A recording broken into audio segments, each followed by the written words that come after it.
नमस्कार, स्वच्छता सेवक ग्रीन युनिवर्स फाउंडेशनमधून श्रद्धा. मित्रांनो, कशा आहात तुम्ही? मी अपेक्षा करते तुम्ही सगळे बरे असाल. आजचा आपला व्हिडिओ बनवण्याचा उद्देश आहे विध्वंस व कचरा व बांधकाम. या कचऱ्याला अंग्रेजीमध्ये कन्स्ट्रक्शन व डेमोलिशन कचरा म्हटलं जातं. हे तुम्ही कधी विचार केला का हे सर्व कचरा जातोय कुठे आणि याचा काय परिणाम होत आहे? चला मी सांगते हे सर्व कचरा जातो कुठे आणि याचा काय परिणाम होतो. मी श्रद्धा कवळे. आपल्या सर्व मुंबई शहरात खूप ठिकाणी विकासाची कामे चालू आहेत, जसं की त्यामुळे खूप प्रमाणावर कन्स्ट्रक्शन व डेमोलिशन ही कचरा निर्माण होत आहे. नंतर त्या जागेवरचा कचरा बेकायदेशीरपणे उचलून मुंबई उपनगरात कुठेही डंपिंग केला जातो. त्यामुळे रस्त्यावरती अपघात होत आहे, तसेच वायू प्रदूषण व जल प्रदूषण आणि पर्यावरणावर त्याचा त्रास होत आहे. तसेच पावसाळ्यात त्यामुळे रस्ते व नाले हे पाण्याखाली डुबतात. मुंबई महानगरपालिका द्वारा डेब्रिज ऑन कॉल योजना अंतर्गत डेब्रिज उचलण्याचे सेवा उपलब्ध केली जाते.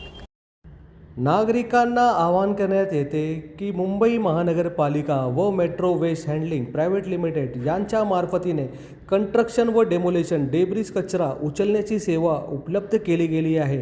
कृपया करून आपला डेब्रिज कचरा इकडे तिकडे रस्त्यावर न टाकताना मुंबई महानगरपालिकाला देण्यात यावी.